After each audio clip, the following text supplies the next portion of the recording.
Bir күні шал мен кемпір шабдалы ағашының түбінен бала тауып алады. Известная постановка по японским мотивам о мальчике с пальчики и сумбосе с аншлагом прошла в Казахстане. В течение недели актеры театра «Куклы и теней Этнос» отыграли 21 спектакль, треть из которых была на казахском языке, на удивление узкомногорской публике.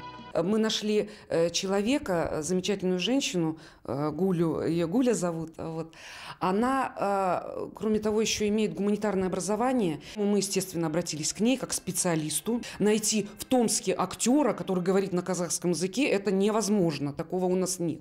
Конструкция театра теней в цвете – собственное изобретение актеров. Пластиковое оформление витражных красок на фоне специального света создают полное ощущение объема. На одну теневую куклу прикреплены 4-5 держателей, и управляет ей всего лишь один человек. А с куклами в человеческий рост дела обстоят совершенно по-другому.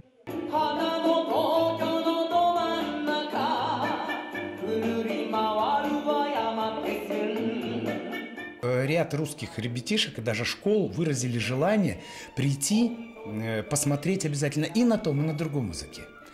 А еще из любопытства очень много русских, которые сейчас, ни для кого не секрет, изучают казахский язык гораздо качественнее и правильнее, чем это было в советские времена. Стали учить все.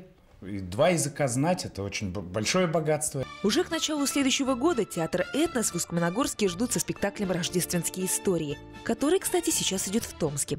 Жанна Расмагулова, Андрей Никифоров, Вести Томск.